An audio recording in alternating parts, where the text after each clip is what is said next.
So, ayun, magandang gabi sa lahat. It's your professor, Professor Heisenberg. So, um, meron ngayon nagva-viral na videos tungkol sa Boso Boso Road Rage na nauwi sa barilan. Papakita ko sa inyo yung video, pero hindi ko na pwede ipakita yung actual na pagbaril niya sa mga motorista na nakaaway niya. Pero papakita ko sa inyo kung paano nagsimula yung road rage. Ito, panoorin natin. Dalawa yan, tanga. Taktay ka dyan. So, meron pang nangaasar pa yung parang nangaasar pa yung nagvi-video or nagko-comment pa. Pero tuloy natin. Tama sila. Gago!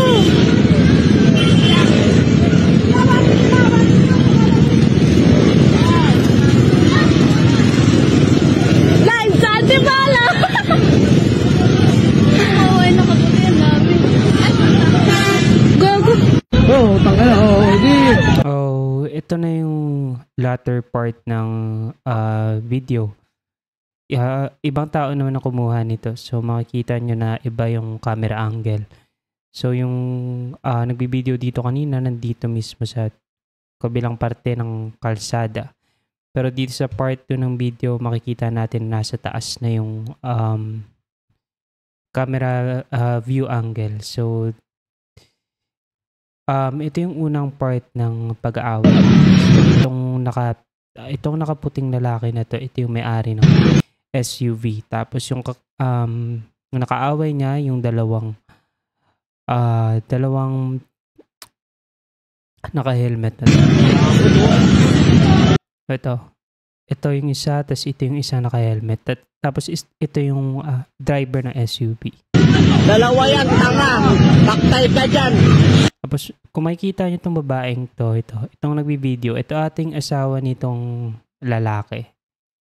Na makikita din sa latter part ng video na nung binaril na nung lalaking nakaputi, yung dalawang motorista, natamaan niya din yung asawa niya. So, aksidente niya natamaan ng asawa niya. So, hindi clear kung anak niya or asawa niya yung nabaril niya. Pero may kasama siya sa kotse na aksidente niyang nabaril. Merong nagsasabi na anak niya, merong nagsasabing asawa niya.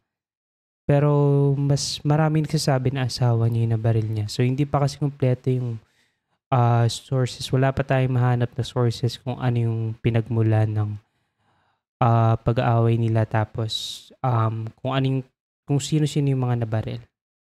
Meron ako nabasa na meron daw na isa na namatay. Pero hindi pa confirm kung sino yun. Tapos, hindi ko rin confirm kung legit yung comment niya. So, sa comment ko lang yung nakita. So, hindi siya masyadong credible.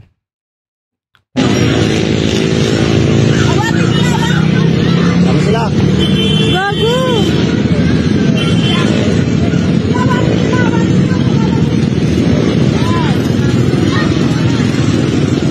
Live sa Antipala! Away, nakabuti ang dami. Gago! Oh, tanga na. Makita niyo dito na siya bumunot to. Tapos, pagtapos niyang bumunot dito, binaril niya tong naka-helmet. Tapos, sinabol niya din ng baril yung isa.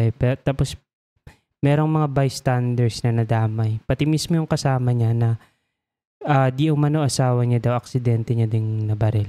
So, skip ko na lang yung part na to kasi matitake down yung video natin pagkasama pa yung actual na pagbaril. So, makikita nyo dito, parang bumagsak na.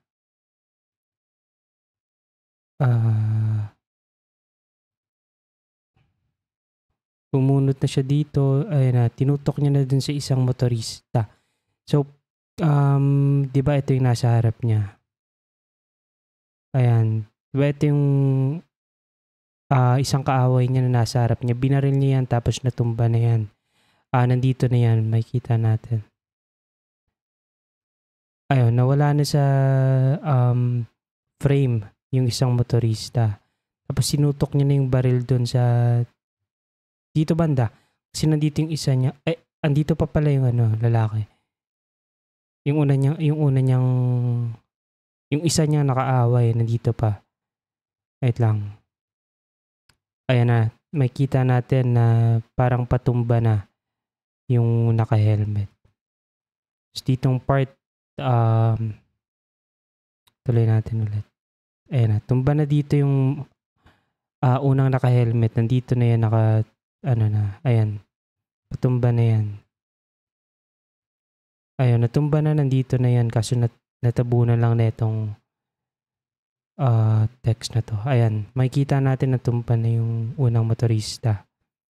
Ayun, yung unang naka-helmet.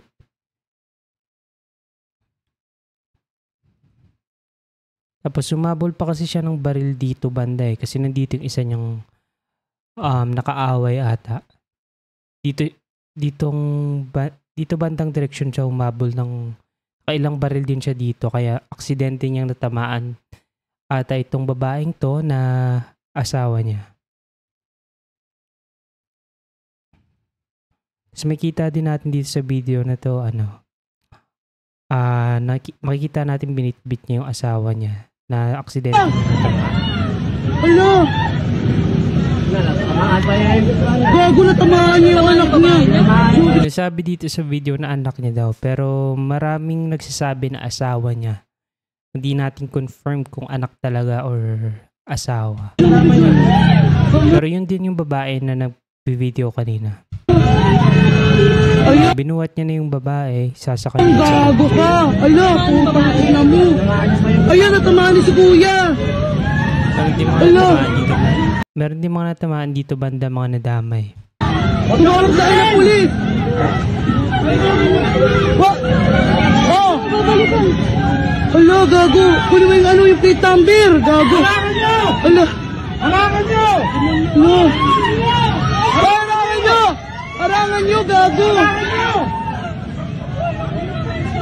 Tapos meron ditong ibang kuha ng mga video na nahuli na siya. Ito yung itsura ng suspect kung curious kayo.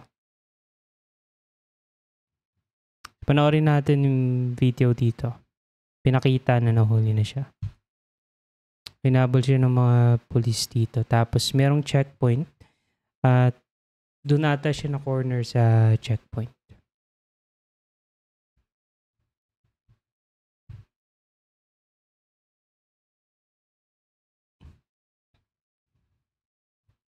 Ito yung kotse niya, yung black.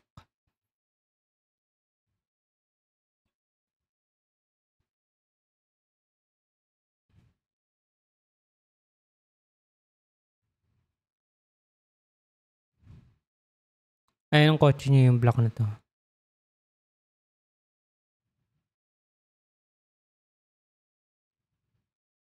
Makikita niya umandar pa pero hindi ko alam kung sino nang nag-drive, kung kasamahan niya or police na. Pero nandito na yan siya. Nahuli na siya. Ayan siya. Yung nakaputi.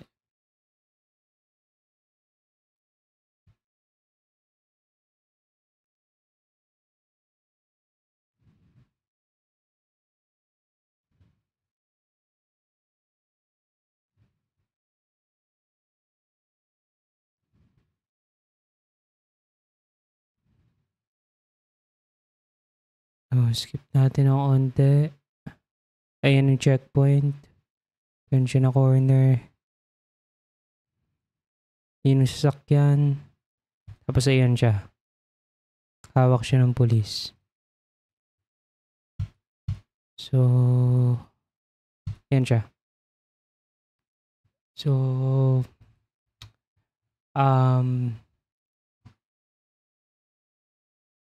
ayun lang, hindi pa natin alam yung buong konteksto ng kung ano talaga yung nangyari, kung ano yung pinagmulan ng away nila at bakit nahantong sa ganun. Pero para sa akin, opinion ko lang kahit anong mangyari, kahit anong road rage or init ng ulo yung maramdaman mo, hindi pa rin justified na pumatay ka ng tao. Sadly, di natin alam kung buhay pa yung mga nakaaway niya or baka di natin alam kung nabuhay yung kasama niya na aksidente niyang nabaril. So, ayun lang muna yung ma-explain ko sa inyo tungkol dito sa road rage na to dahil wala pang masyadong info na nakalabas. So, salamat sa panonood. Ako ulit ang professor nyo, Professor Heisenberg. Gandang gabi.